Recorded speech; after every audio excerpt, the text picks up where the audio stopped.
Rebonjour à tous, bienvenue dans ce webinaire. Merci d'être connectés. On va pouvoir passer une petite heure ensemble à parler de l'installation de GTB. Voilà comment c'est une opportunité aujourd'hui, notamment par le décret BAX, d'installer les gestions techniques de bâtiments dans votre immobilier. Donc, on va commencer par se présenter rapidement. Voilà, donc moi, je suis Rieu de Lavenne, responsable commercial pour Alterwatt et Alterbax. Et je te laisse Et donc, moi, je suis Clovis. Clovis Guillaume, je suis responsable du service GTB chez Alterwatt. Donc, on est intégrateur et installateur de GTB sous la marque Alterbax, qu'on va pouvoir vous présenter un peu plus par la suite. Exactement. D'abord, merci de nous donner de ton temps, Clovis, pour pouvoir partager ces informations qui sont vraiment pertinentes. Oui, je suis très content qu'on puisse avoir un moment pour en parler. Donc, Alterbax, comme je vous le disais, on est intégrateur et pilote de solutions de GTB multimarques. Donc, on travaille avec plusieurs fabricants de solutions. Voilà, on n'a pas développé une solution en interne, on intègre des solutions existantes en les faisant matcher avec les besoins des clients, des exploitants, des occupants des bâtiments sur lesquels on travaille. Donc, on travaille avec aussi bien avec des gestionnaires qu'avec des propriétaires et leurs occupants. Dans le tertiaire, on travaille aussi avec des collectivités pour installer et ensuite piloter. Et on pourra voir par la suite pourquoi est-ce qu'on insiste sur cette notion du pilotage. Donc, on a commencé notre activité en 2024. Moi, je viens de ce milieu où j'ai travaillé pendant 5 ans et je suis arrivé chez Alterwatt pour lancer cette activité. Aujourd'hui, on a des intégrateurs en interne et des chefs de projet de manière à avoir une organisation optimale sur tous les projets qu'on mène. Très bien, du coup, peut-être s'arrêter sur le fait que donc Alterbax a été créé par Alterwatt, et donc un petit mot sur Alterwatt, donc une entreprise spécialisée dans l'efficacité énergétique des bâtiments. Vous nous connaissez peut-être, on accompagne les gestionnaires de bâtiments sur l'ensemble de la transition énergétique de leurs bâtiments, que ce soit sur de la déclaration pour des décrets tertiaires, aux audits énergétiques, à des études de faisabilité pour changer d'énergie et accompagner aussi derrière dans les travaux aussi, mais plus en tant qu'assistant à maîtrise d'ouvrage. On laisse à Alterbax la capacité de mener des travaux de GTB en Ile-de-France. Donc, pour commencer, on trouvait ça intéressant de commencer ce webinaire avec un petit peu de contexte. Voilà, pourquoi il y a ces objectifs, pourquoi il y a ces décrets qui existent aujourd'hui. Bon, voilà, il y a un problème dont on parle beaucoup.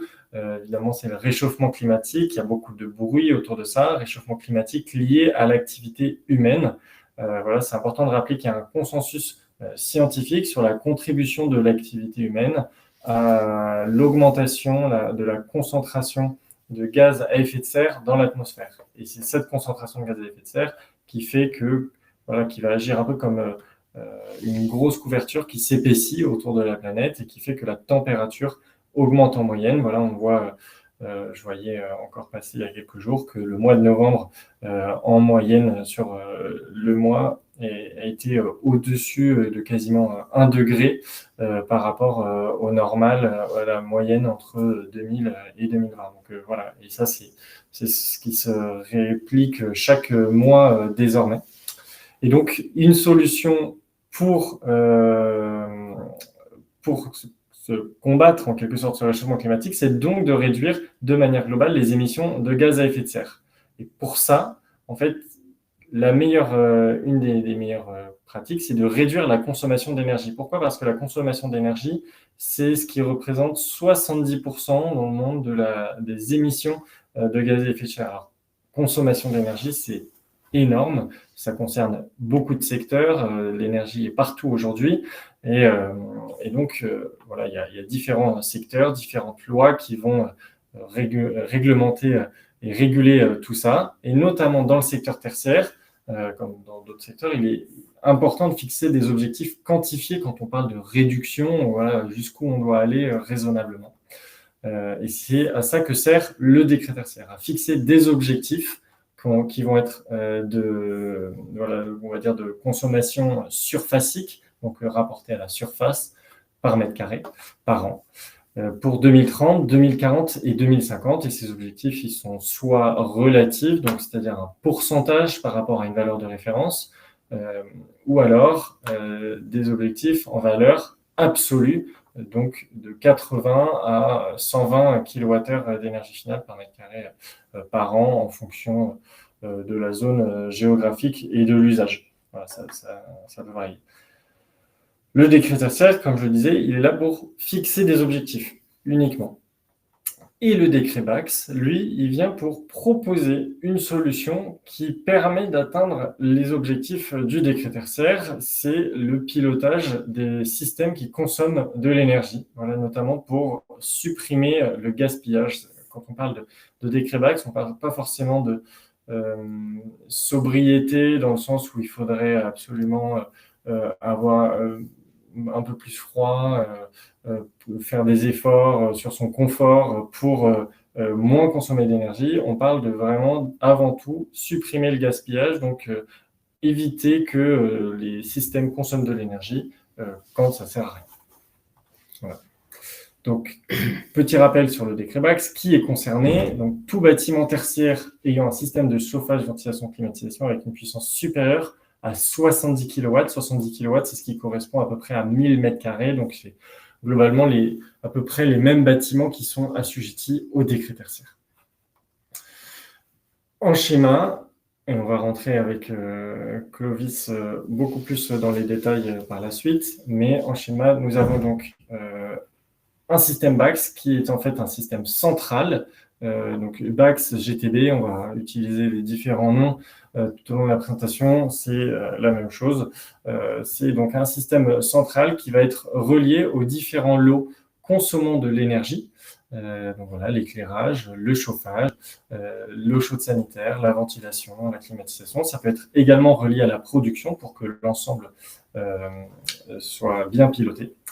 Et l'idée, voilà, c'est d'avoir des remontées d'informations et qu'on puisse donner des nouvelles consignes à ces différents lots. Avec ce détail très important, voilà, du temps de retour sur investissement maximum de l'installation d'une GTB ou du raccordement d'un lot à une GTB qui est de maximum 10 ans. Au-delà, on considère que ce n'est pas intéressant et donc dans ce cas-là, on peut sortir de la réglementation du décret BAX. C'est pour ça que dans énormément de cas, finalement, on va se rendre compte que si on regarde juste le respect du décret BAX, on va finalement avoir une GTB qui ne pilote que le chauffage parce que l'éclairage, l'eau chaude sanitaire, il n'y en a pas forcément. La ventilation, peut-être que consomme pas tant que ça s'il n'y en a pas beaucoup non plus, alors que le chauffage, dans tous les cas, va représenter 60 à 70%, voire 80% de la consommation annuelle du bâtiment. Donc finalement, parfois, piloter le chauffage revient à faire l'énorme majorité des économies d'énergie possibles grâce à une GTB. Donc voilà, c'est vraiment le nerf de la guerre. Je laisse maintenant la parole à Clovis pour nous parler un peu plus concrètement de comment se lancer dans un projet de GTB. Oui, merci Rieux pour l'introduction. Donc, avant de se lancer dans un projet, un petit mot sur les avantages d'installer un système de gestion technique de son bâtiment, qui sont en fait multiples. On a beaucoup parlé de l'économie d'énergie et en effet, c'est sans doute le premier avantage de ces systèmes. Mais voilà, comme l'a mentionné Rieux, faire des économies, ça ne veut pas dire baisser le confort. Donc, il y a vraiment aussi une exigence de confort que la GTB permet d'atteindre plus que sans GTB, parce qu'on va vraiment pouvoir piloter le confort par zone, selon les horaires, vérifier que tous les locaux soient bien à leur consigne et intervenir en préventif si on voit qu'il commence à y avoir une dérive.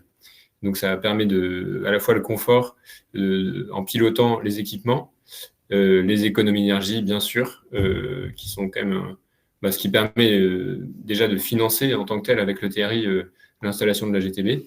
La GTB va aussi être un outil très important dans le suivi et l'analyse énergétique d'un site.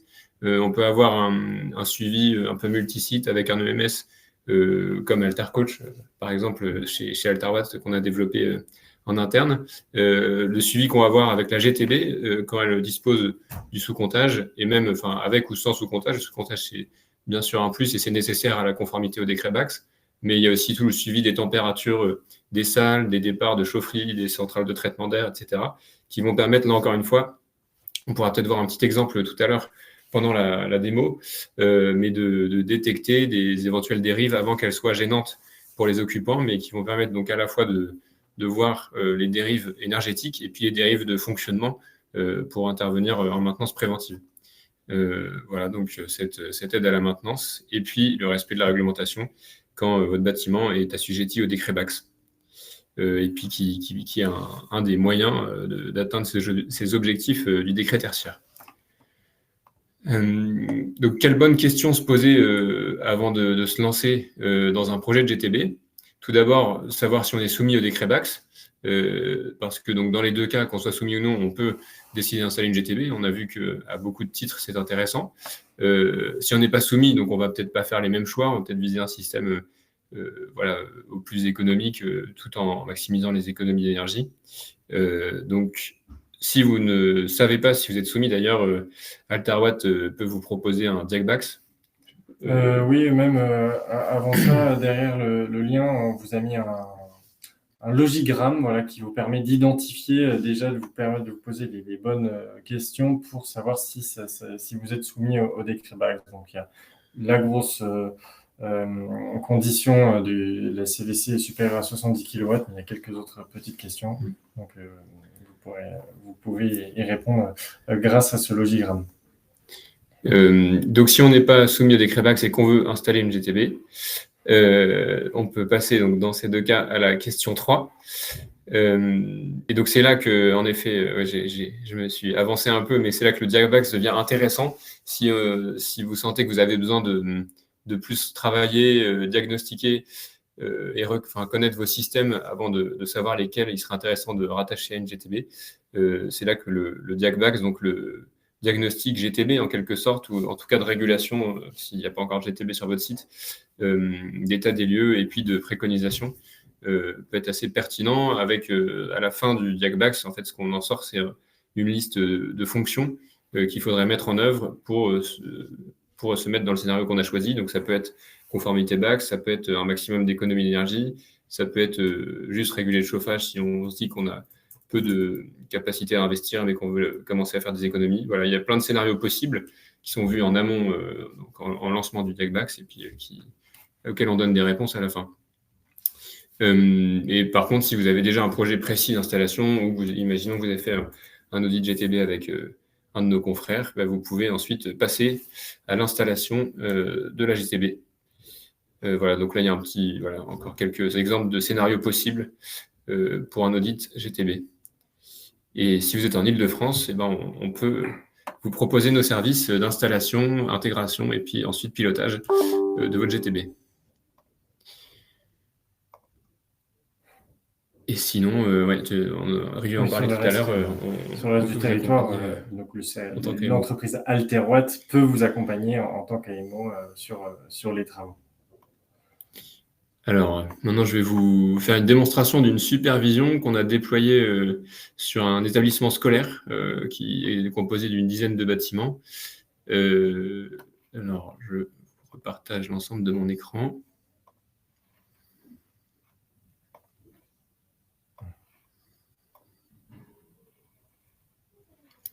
Voilà. Donc là, je suis connecté directement sur le superviseur qui est installé chez ce client. On a mis en place un routeur 4G avec un accès sécurisé en VPN. On fait ça sur la quasi-totalité des sites où on travaille, sauf si le client ne le souhaite pas, mais ça nous permet à la fois d'être efficace en mise en service et puis après en accompagnement à l'exploitation. Pour le pilotage, en fait, on le pilote depuis notre bureau et donc c'est très facile d'intervenir dès que le client nous sollicite. Vous arrivez sur une page d'accueil qui est adaptée à votre site. Vous avez ensuite un déroulement logique des fonctions à gauche avec un journal des alarmes qui va remonter toutes les alarmes que le système enregistre. Donc des alarmes souvent programmées avec des seuils ou alors quand il y a un défaut sur un équipement qui remonte sur un automate de régulation. Imaginons défaut manque d'eau, ah bah là, ça veut dire qu'on a peut-être une fuite ou un manque de pression à chaufferie, donc on va pouvoir envoyer le mainteneur dès qu'il arrive. Je reprends l'exemple de ce manque d'eau, c'est ce qu'on appelle un défaut dans la plupart des cas critique. Et donc là, pour ce client, par exemple, on peut choisir de lui envoyer par mail une alerte dès qu'un défaut d'ordre critique, on définit des niveaux de criticité des défauts, survient. Et donc là, s'il a un défaut manque d'eau, parce qu'il n'est pas non plus en train de regarder sa supervision toute la journée, il est averti et il peut demander à son exploitant d'intervenir tout de suite avant que le problème soit ressenti en inconfort par les occupants. Et donc voilà, après vous pouvez voir votre historique voilà, comme vous le souhaitez sur différents filtres. Donc là, je pense que le 30 novembre, il y a sans doute eu une intervention de maintenance avec une sonde voilà, débranchée ou une chaudière arrêtée. Mais voilà, c'est pour vous montrer un peu la logique de ce journal des alarmes et de sélectionner certaines alarmes qu'on souhaite recevoir par mail quand elles surviennent. Ensuite, on va voir la partie pilotage des installations. Donc, sur le chauffage, qui est la principale installation pilotée sur site, on a une production principale avec une consigne de cascade pour les chaudières. Bon, je ne veux peut-être pas rentrer trop dans les détails techniques, mais on a en gros ici, sur une vue assez simple, là, ouais, je souligne que ces vues ont été faites pour un exploitant qui est plutôt pas technicien et donc qui voulait quelque chose d'assez simple, d'assez facile à comprendre pour quelqu'un qui n'est pas du métier. Donc voilà, c'est assez simpliste. Il y a aussi, bien sûr, la possibilité de faire des vues plus poussées avec plus de détails. Si par exemple le premier utilisateur, c'est un mainteneur qui va vouloir avoir beaucoup plus d'informations, non seulement pour le pilotage, mais aussi pour le suivi de sa maintenance. Donc là, on voit l'état des chaudières, la température de l'eau, on peut l'arrêter manuellement. Et là où notre client voilà, va beaucoup aller, c'est vues de départ, donc il y en a un par sous-station. Et donc sur chaque départ, vous avez toutes les propriétés qui sont intéressantes pour ce client. Donc encore une fois, voilà, c'est quelque chose qui a été fait sur mesure par rapport à ses besoins.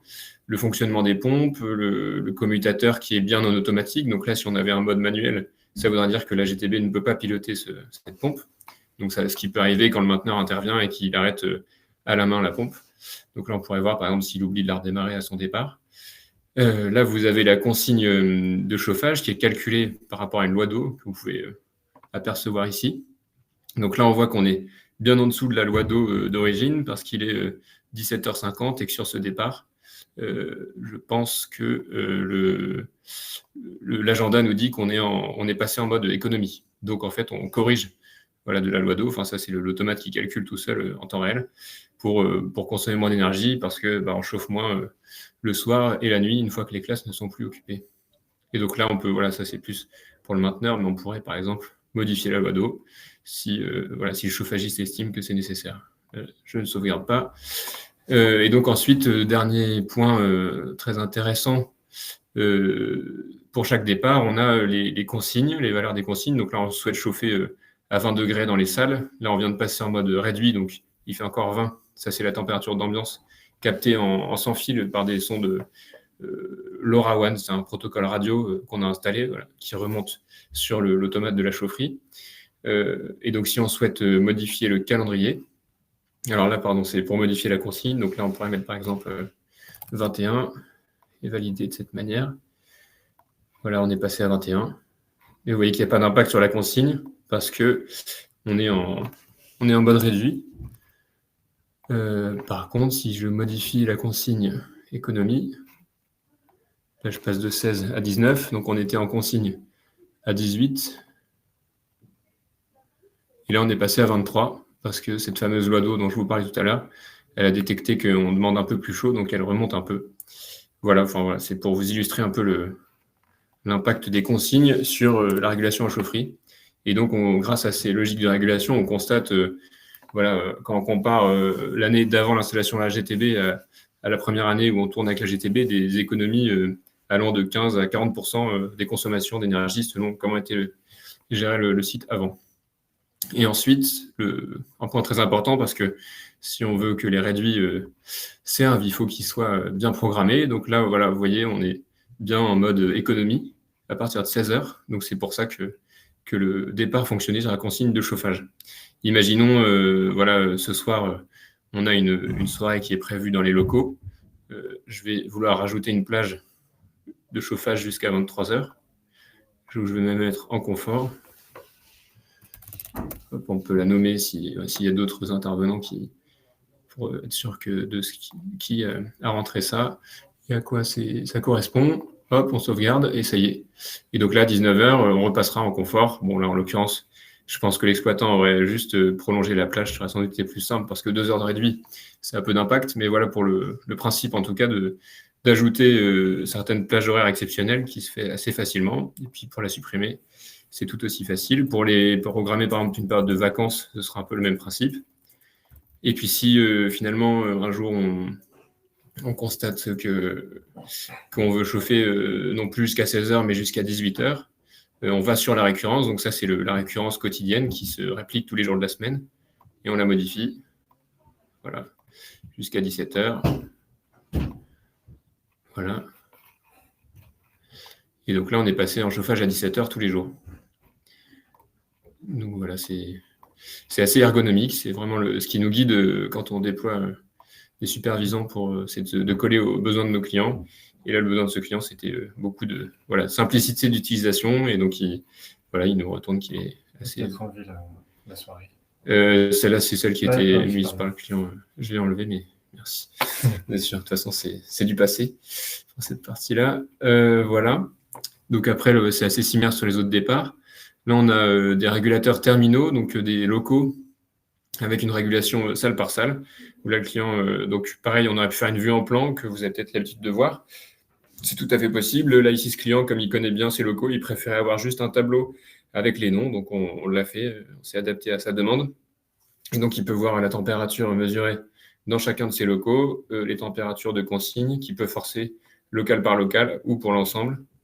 Et puis un agenda qui va, pareil, piloter les passages en confort et en réduit sur ces différents locaux qui fonctionnent exactement comme celui qu'on vient de voir. Donc il y en a pour 2 bâtiments, c'est le même principe. Et ensuite, il y a une vue de CTA. Encore une fois, là, il voulait une vue assez synthétique, donc on n'a pas représenté la CTA, on peut très bien le faire également. Mais voilà, je voulais vous montrer cette vue qui est assez intéressante dans le sens où on a un graphique qui indique la consigne de la CTA et puis les températures mesurées. Et donc, on peut voir si tout fonctionne bien comme prévu et détecter assez facilement s'il y a des dérives et des interventions à planifier. Et donc, pareil, là, il y a des consignes de confort, d'économie et un agenda avec quelques informations sur la CTA. Et s'il y a un des défauts que remonte la CTA qui survient, on en est informé. Ici, avec le fait qu'il y ait une alarme. Et puis, dans le journal, on aura l'intitulé du défaut qui remontera dans le journal, ici. Voilà, ici, on a une page qui reprend tous les agendas. Si, imaginons une autre personne se connecte et veut juste aller modifier un agenda, il va sur agenda, il clique sur la zone qui l'intéresse et il fait sa modification sans avoir besoin de passer par les vues. C'est plus une vue appropriée pour les décideurs. Oui, tout à fait. C'est vrai qu'il n'y a pas trop d'aspect technique. Voilà. Et ensuite, il y a pas mal de vues graphiques pour faire plutôt de l'analyse et du suivi énergétique ou de confort. Donc, par exemple, sur cette vue, on a tous les sous-compteurs énergétiques qu'on a mis en place. Donc, j'en profite peut-être pour vous dire que lorsqu'on fait une installation de GTB, il y a bien souvent des travaux hydrauliques et électriques à réaliser qu'on réalise nous-mêmes. Donc là, par exemple, sur cet exemple, on a rénové toutes les régulations du site qui étaient assez anciennes, voire vétustes. Et donc, on prend en charge des travaux d'électricité et d'hydraulique. Là, en hydraulique, on a remplacé pas mal d'actionneurs et de régulateurs terminaux, enfin de vannes de régulation, et on a installé aussi des compteurs thermiques sur les réseaux de chauffage.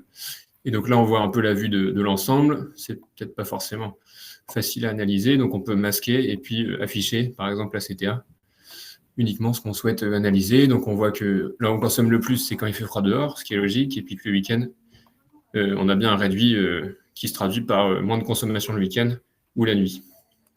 Voilà un peu, et donc on peut faire ça pour tous les départs.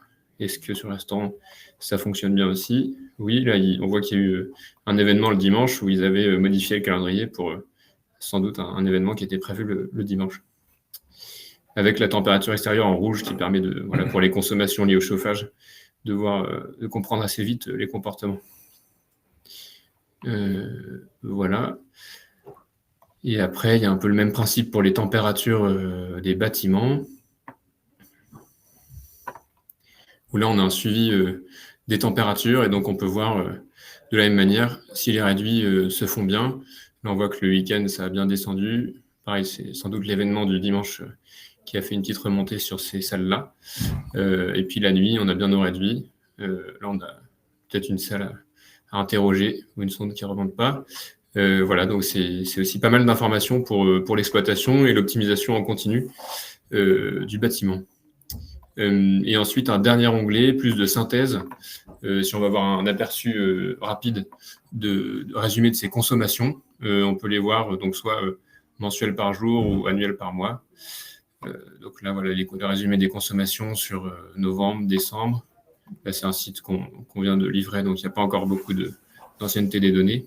Mais voilà, on a une vue de synthèse ici, avec également la même chose sur le sous-comptage. Voilà, sur chaque bâtiment. Voilà, Rieux, je pense que c'est bien. Je ne sais pas si tu voyais d'autres choses à voir sur cette supervision. Je reviens sur la présentation.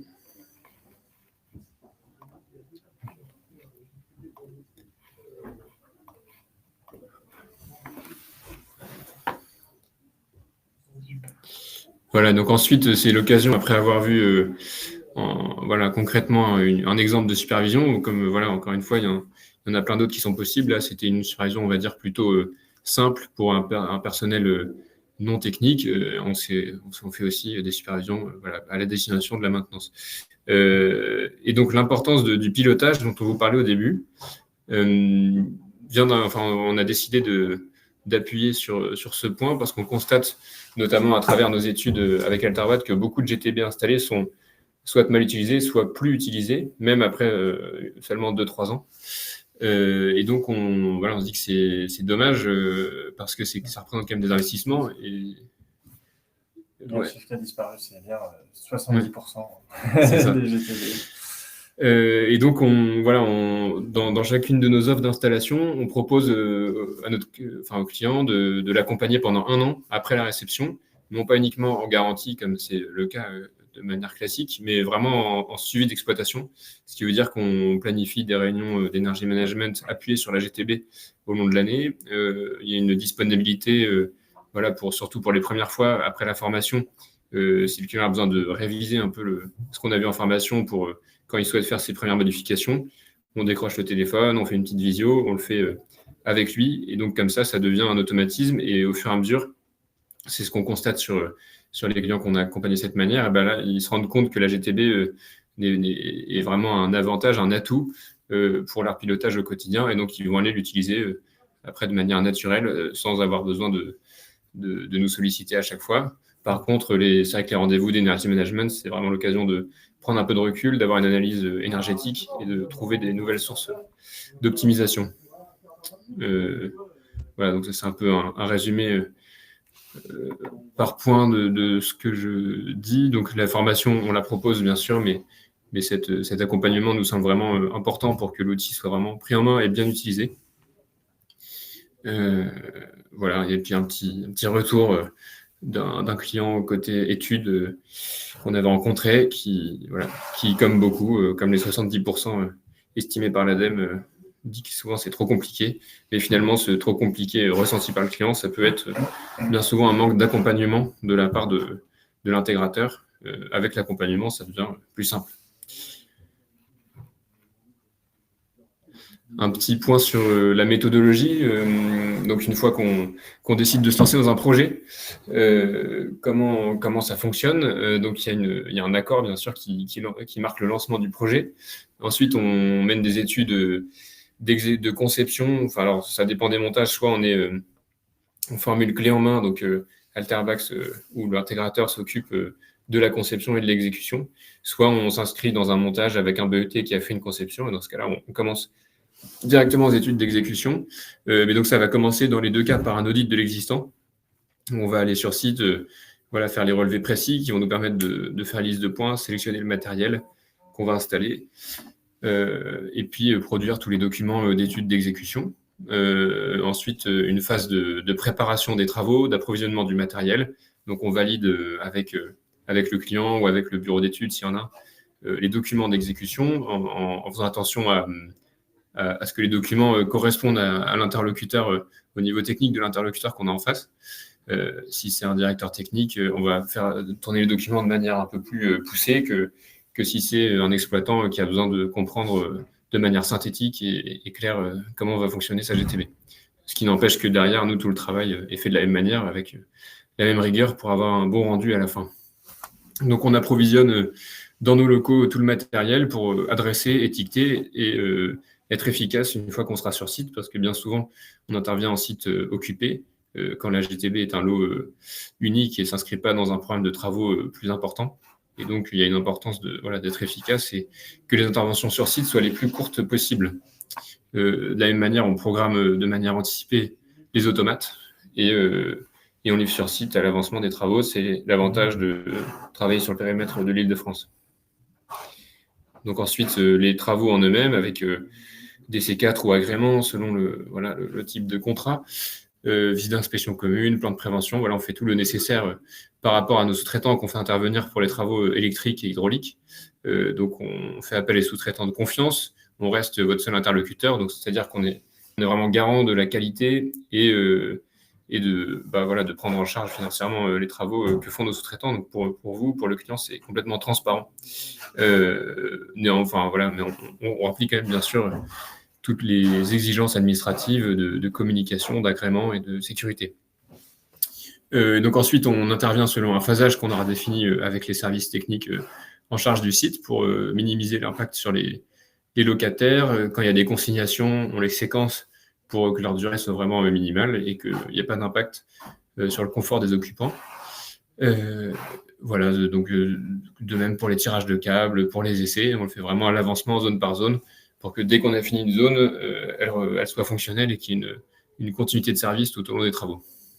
Et ensuite, à la fin des essais et du déploiement de la supervision, il y a une formation de l'exploitant, donc on lui présente la GTB et par la même occasion, on lui explique, on lui présente comment l'utiliser. On lui remet un guide d'utilisation à ce moment-là auquel il pourra se référer, qui l'aidera les premières fois à se rappeler la formation.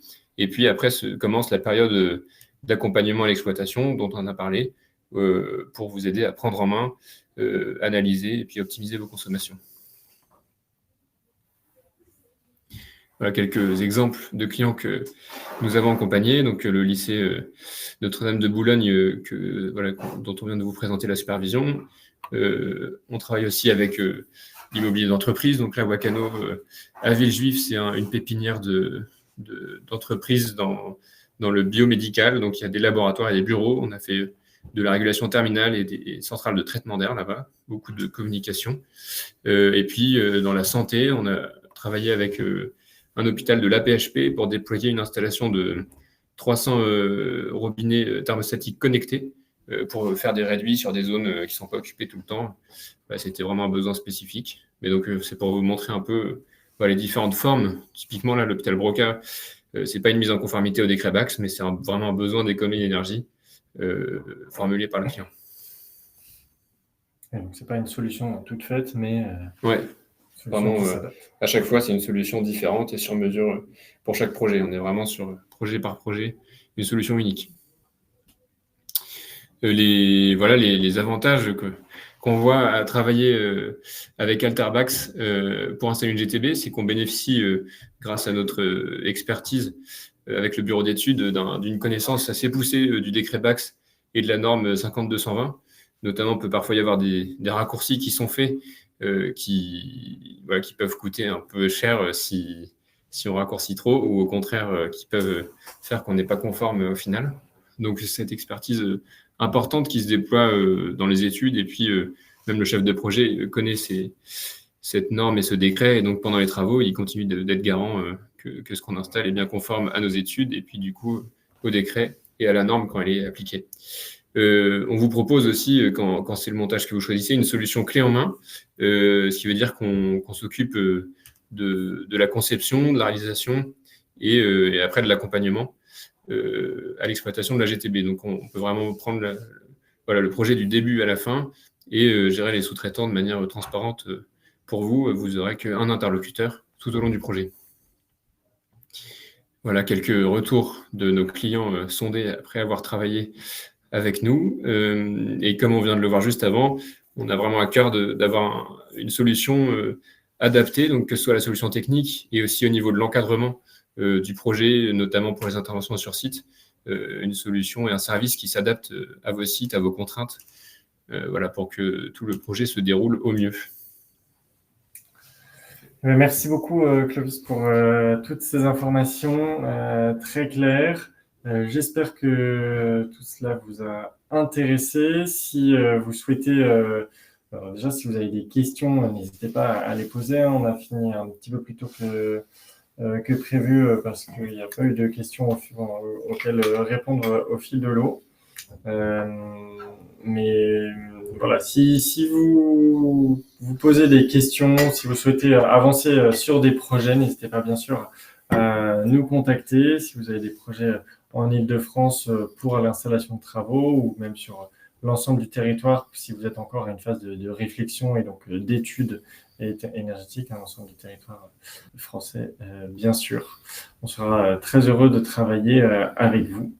Vous pouvez nous retrouver également au CIMI la semaine prochaine si vous y êtes.